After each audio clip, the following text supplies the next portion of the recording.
আমি তোমাদের বলেছিলাম না, টনদীপ মোটেও সোজা লোক নয়, অতীব ধূর্ত এবং শয়তান টাইপের ছেলে, যে কিনা কিভাবে প্রতিহিংসা পরায়ণ হয়ে একটা বাচ্চাকে মার থেকে আলাদা রাখতে চায়, তা আজকের ভিডিওয়ে পুরো প্রমাণিত হয়ে গেল। হ্যাঁ, সেই ভিডিও, সেই সুদীপ্ত রয় সমাজসেবীর ভিডিও আজকে আমি কমিউনিটিতেও শেয়ার করে দিয়েছি, তোমরা গিয়ে দেখতে পারো। উনি অবশ্যই ওখানে ভয়েস দিয়েছেন, কোনো ভিডিও ক্লিপ নয়, ভয়েসে উনি কথা বলেছেন এবং সবার দেখা উচিত। হ্যাঁ, আমি ভাবছিলাম আজকে টিনা কেন ভিডিও দেয়নি, এই কারণেই হয়তো দেয়নি যে এই ভদ্রলোকের মাধ্যমে কিছু মেসেজ আমাদের কাছে আসবে এবং আমরা কতটা উপকৃত হব। দর্শকরা অবশ্যই আমার ভিডিওটা স্কিপ করো না, পুরো ভিডিওটা দেখো আর আমার সঙ্গে থেকো, ঠিক আছে? তাহলে আগে ইন্ট্রোটা দিয়ে নিই। Welcome back to my channel. আশা করি সবাই ভালো আছো, আমিও খুব ভালো আছি। হ্যাঁ, এখন তো আরও ভালো আছি যে জিনিসটা কতটা পরিষ্কার হয়ে আমাদের সামনে চলে এসেছে। এই যে আমাদের ভিউয়ার্সরা এত টেনসড হয়ে থাকতো যে কি হবে, এরপরে কি, আদতে কি। টিনাকে তো এক সময় ভিউয়ার্সরা প্রচণ্ড দোষী এবং ভাবতেই বসেছিল টিনা তা এতটাই নির্মম, তার বাচ্চার সঙ্গে কেন তার কন্ট্যাক্ট নেই, কেন কোনো কথা বলে না। আজকের যে ভিডিওটা আমি কমিউনিটিতে শেয়ার করেছি, অবশ্য করে যদি তোমরা না দেখে থাকো এতক্ষণেও দেখে নিও এবং জানতে পারবে ভিতরের ব্যাপারটা পুরোপুরি। তবুও আমি এখানে ওই ব্যাপারেই কিছু তোমাদের সঙ্গে শেয়ার করব, আলোচনা করব এবং জিনিসটা বোঝাতে চেষ্টা করব। দেখো, আমি প্রথম থেকেই বলছি, এই যে শর্ত শর্ত শর্ত, একটা শর্তের কথা চলে আসছে না, যে টনদীপ নিজেও বলেছে যে আমরা যে শর্তগুলো রেখেছিলাম সেগুলো ওরা মানতে চায়নি, তাই আমি ডিভোর্স দিইনি। কিন্তু কি শর্ত, কি শর্তগুলো, সেটা কিন্তু বলেনি, কোনো সময় বলেনি। তাহলে শর্তগুলো আজকে আমাদের সামনে চলে এলো। কি ভয়ানক সেই শর্ত! একটি শর্ত তো আমি আন্দাজি করতে পারছিলাম, যেটার জন্যই টিনার পক্ষে মানা সম্ভব হয়নি। হ্যাঁ, অবশ্য করি ওই 3টি শর্তের মধ্যে একটি শর্ত সেইটি, অর্থাৎ নিজের ছেলের সঙ্গে টিনা কোনো রকম কন্ট্যাক্ট করতে পারবে না। আর ছেলের উপর অধিকার তো পুরোপুরি ছেড়েই দাও। ভাবো একটা মার কাছে কতটা মানে সাংঘাতিক এই ধরনের শর্ত রাখা। তার মানে এর বাবা কতটাই নির্মম, মানে কতটাই প্রতিহিংসা পিপাসু, যে মাকে ছেলের থেকে আলাদা করে দেব, মাকে কষ্ট দেব, মা মানে মা মানে স্ত্রী তাকে ছেড়ে চলে গেছে, অর্থাৎ তার আর কোনো যাওয়ার জায়গাই থাকতে পারে না, সে ভালো থাকতে পারে না, সে মানে মরে যাওয়াই ছাড়া তার কাছে আর কোনো রাস্তা নেই। সরি বন্ধুরা, কিছু মনে করো না, আমি একটু উত্তেজিত হয়ে পড়েছি, তাই এই ধরনের স্লিপ হয়ে যাচ্ছে না। যাই হোক, মানে আমি জাস্ট স্টান্ট হয়ে গেছি এই ভিডিওটা দেখে, এবং আমার মতো যারা দেখেছে তারা অবশ্য করেই স্টান্টও হয়েছে এবং উপকৃত হয়েছে। হ্যাঁ, আমাদের অনেক মনে দ্বিধাদ্বন্দ্ব ছিল, সেটা ক্লিয়ার হয়ে গেছে। হ্যাঁ, আমি অনেকটাই শিওর হয়ে গেছিলাম টিনার বিভিন্ন ভিডিওর লাস্ট যে কটা ভিডিও হলো তার মধ্যে, মানে আমি অনেকটাই শিওর হয়ে গেছিলাম না, ও ছেলের প্রতি প্রথম থেকেই কনসার্ন ছিল, কিন্তু ওকে ছেলের কথা বলতে দেওয়া হতো না। এবং কতটা চাপে থাকলে মানুষ এইটা পারে, যারা মা তারা খুব ভালো করে বুঝবে। আর যারা আমাকে এসে বলেছো প্রতিনিয়ত, দিদি আপনি ঠিক করছেন না, টিনা ওর ছেলেকে ভালোবাসে না, টিনা ওর ছেলেকে চায় না, তারা যে কতটা ভুল ছিলে বা ভুল ভেবেছিলে, আমি ভুল বলবো না, হয়তো বা তারা, দেখো আমরা তো দূরে থাকি, কন্ট্যাক্টে থাকি না, কাজে আমরা টিনাকে কি করে চিনবো, তাই না? কিন্তু আমার যেন কোনো না কোনো জায়গায় মনে হচ্ছিল, বিশেষ করে টিনাকে যত না দেখেছিলাম ওই টনদীপকে দেখে আর ওই কিমাকে দেখে, কারণ ওরা যে পরিমাণ একটা স্বার্থপর পার্সন, ওরা দুজনেই এতটা স্বার্থবাদ, তারা কিন্তু কোনোভাবেই তাদের মনে মায়া দয়া থাকতে নেই। কাজেই ওরা খুব ভালো করেই জানে যে ছেলেটাকে ওদের কী পারপাসে লাগে এবং হ্যাঁ, মা নিয়ে নিলে ওদের কি হবে। তার জন্য এই যে বলছিল টনদীপ যে না, ছেলের আশা আমি ছেড়ে দিলাম, ছেলেকে দিয়ে দেবো, এইটা কোনো নাটকর ছিল না, এটা সত্যি কথাই। এটা ও সত্যিকারেই বুঝতে পেরে গেছিল যে ওর হাতে এখন আর কিছু নেই। কারণ দেখো, একটা কিন্তু সত্যি কথা, আমরা আইনি লড়াই লড়তে গেলে অনেক সময় আমরা সঠিক রাস্তাটা চিনতে পারি না, কারণ আমাদের একমাত্রই ভরসা হচ্ছে উকিল। এবার উকিল যেভাবে আমাদের বোঝাবে সেভাবেই আমাদের বুঝতে হবে।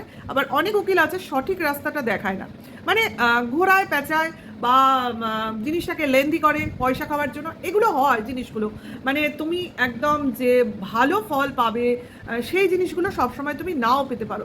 এটাও একটা ভাগ্যের ব্যাপার যে সঠিক লোকের সঙ্গে পরিচয় হওয়া এবং তার সাহায্যে উপকার পাওয়া।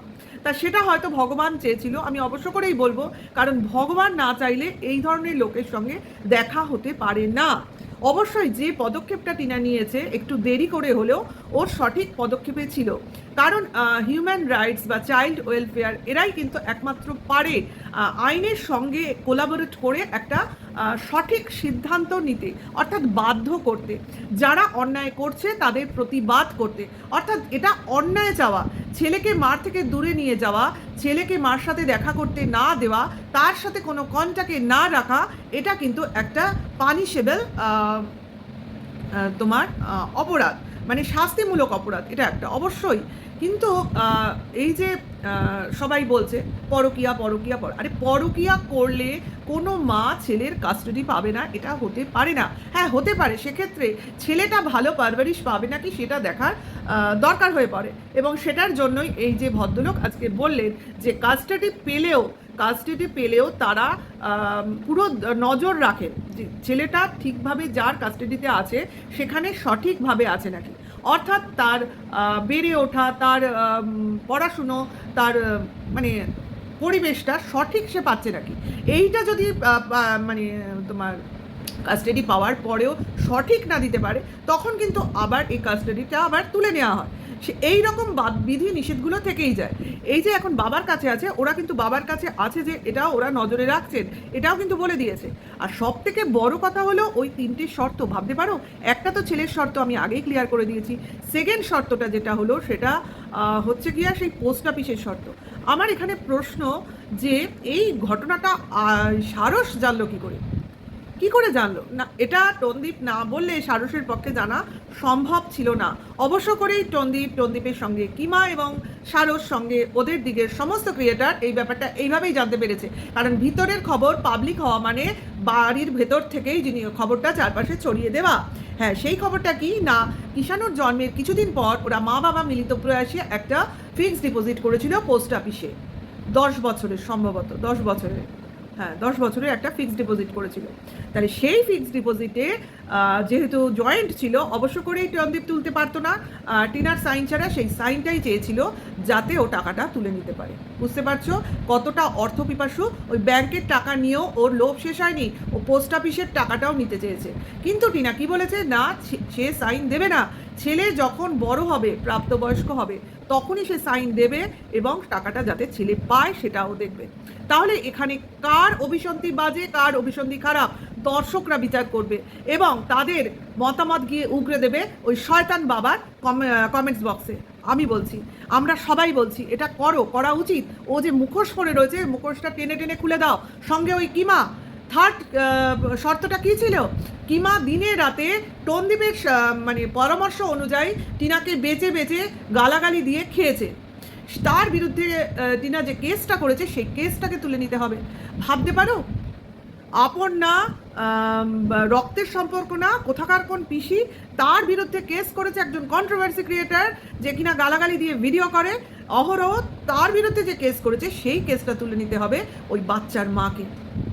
তাহলে এই বাবা অরিজিনালি কোনো বাচ্চাকে সঠিক শিক্ষা দিতে পারবে না। যার নিজের মেন্টালিটি ঠিক নেই, সে ওই বাচ্চাকে কখনোই সুশিক্ষা দেবে না। ওর থেকেও বড় ক্রিমিনাল, ওর থেকেও বড় স্বার্থবাজ, ওর থেকেও বড় শয়তান তৈরি করবে। এটা আইন দেখছে। অবশ্যই ভদ্রলোক বলেছেন ওনারা জিনিসটা দেখছেন এবং প্রতিটা জিনিস, প্রতিটা বিষয় ওরা আইনের কাছে তুলে দেবেন এবং আইনই এর ফয়সলা করবে। এবং অবশ্য করেই সুসংবাদ যে 7 বছরের নিচে যে কোনো বাচ্চার রায় মোটেও জানতে চাওয়া হয় না, সে কার কাছে থাকবে কার কাছে থাকবে না। কারণ 7 বছরের নিচের বাচ্চার নিজের অভিমতই তৈরি হয় না, সে ঠিক করে কোন জিনিস খেলে তার উপকার হবে, কোন জিনিস খেলে তার অপকার হবে, বা সে খালি পায়ে চলবে না জুতো পরে চলবে, না বৃষ্টির সময় সে ছাতা মাথায় দেবে না, মানে নিজের যে শারীরিক সুস্থতার যে বোধগুলো সেগুলো তার জন্মায় না। এটা আইনের চোখে এটাই কথা। 7 বছরের নিচে বাচ্চার রায় নেওয়া হয় না। কাজেই এখানে শুধুমাত্র যদি মা কাস্টাডি চায়, অবশ্য করেই মাকে 99.9% কাস্টাডি দিয়ে দেওয়া হয় এবং অবশ্য করেই এখানে বাবার সঙ্গে কন্ট্যাক্টে থাকতে পারবে ছেলে, মার কাছে থাকাকালীনও ভিডিও কল করতে পারবে এবং দেখাও করতে পারবে, ফোনেও কথা বলতে পারবে, ভিডিও কলও করতে পারবে, দেখাও করতে পারবে। এই রকমই নিয়ম ভারতীয় সংবিধানে আছে এবং সংবিধানের রীতিনীতি মেনেই সমস্ত জিনিসটা করা হচ্ছে। এবং বলা হয়েছে যে 7 বছর পরেও যদি বাবা বোঝে যে মার কাছে বাচ্চা ঠিক নেই, তখন যদি সে কাস্টাডি দাবি করে, অবশ্য করে সেটাও বিবেচনা করে তারা যদি দেখে না মার কাছে সত্যিকারে ভালো নেই, তখন আবার বাবাকে কাস্টাডি দিয়ে দেওয়া হয় এবং তখন আবার বাবার ক্ষেত্রেও আবার নজরদারি জারি করা হয় যে সেখানে ভালো আছে নাকি। আবার মাকেও যে সেই সময় বাবার কাছে কাস্টাডি আছে বলে মাকে দেখা সাক্ষাৎ করতে দেবে না সেটা বলা যাবে না। মার সঙ্গেও সেরকম দেখা সাক্ষাৎ, ফোনে কন্ট্যাক্ট, ভিডিও কল সমস্তই চলতে হবে এবং বাচ্চার ভবিষ্যতের সমস্ত পরিকল্পনা, সমস্ত সিদ্ধান্ত বাবা মার মিলিত সিদ্ধান্ত মিলেই ঠিক হবে। একমাত্র বাবা সিদ্ধান্ত নিয়ে নিল তাতে হবে না, মা সিদ্ধান্ত নিয়ে নিল তাতেও হবে না। দুজনের সিদ্ধান্ত একসাথে হয়েই এক হলে তবেই সেই সিদ্ধান্ত গ্রাহ্য হবে। আশা করি বোঝাতে পেরেছি। এত বড় সুখবরটা এইভাবে ভিডিও মারফত আসবে বুঝতে পেরেছিলাম, মানে একটা হিন্টস পেয়েছিলাম যখন কিনা টিনা এই চ্যানেলটাকে ওর কমিউনিটিতে শেয়ার করেছিল এবং বলেছিল এই চ্যানেলের দিকে নজর রেখো, তোমরা সমস্তটা জানতে পারবে, যেটা কিনা ওর বলা বারণ ছিল। এই ভদ্রলোক, এই সমাজসেবী অবশ্য করেই পুরো ব্যাপারটাকে ইন্ডিভিজুয়াল হিসেবে আমাদের সামনে নিয়ে আসছে এবং সত্যি করে আমরা এর থেকে অনেকটাই উপকৃত হচ্ছি। যারা টেনশন করছিলাম তারা টেনশন করছি না, কারণ যেটা হয় সেটা ভালোই হয়। অবশ্য করে আমি টন্দীপকে একটা কথাই বলবো, তুমি হনুমানজির মূর্তি বাড়িতে লাগিয়েছো না, কাজেই বিঘ্ন বিনায়ক হনুমানজি। অবশ্যই দেখো, হনুমানজি কিন্তু যেটা করেন সেটা সঠিক করেন, কারণ উনি যে বাড়িতে যাবেন সেই বাড়িতে কোনো সময় অন্যায় হবে না। অন্যায় হলেও উনি যে বাড়িতে প্রতিষ্ঠিত হবেন, স্থান পাবেন, পূজা পাবেন, সেই বাড়ির লোককে উনি সঠিক পথই দেখাবেন। এখন শুধু স্থাপনা করার দেরি, ওনার কাজ উনি করতে শুরু করে দিয়েছেন। হ্যাঁ, তাহলে আমরা এটাই বলবো, ভগবানের উপর, আইনের উপর, সর্বোপরি ধর্মের উপর আর সৎ জিনিসের উপর আস্থা রাখো, কারণ অধর্মের জয় কোনো সময় হয়নি। অধর্ম আনন্দে লাফাবে, উল্লাস প্রকাশ করবে, কিন্তু জয় সত্যের হবে। ঠিক আছে, আশা করি বোঝাতে পারলাম। এইটুকুই চট করে একটু ভিডিও করে তোমাদের জন্য তৈরি করতে বসলাম। আমি এখনই এটা পাবলিক করে দেবো। নেক্সট ভিডিওতে আবার আসবো আরও কিছু নতুন খবরের সঙ্গে। অবশ্য করেই আমার ভিডিও ভালো লাগলে লাইক, কমেন্ট, শেয়ার করো আর অবশ্য করে নেক্সট ভিডিও ওয়েট করো। Tata, by.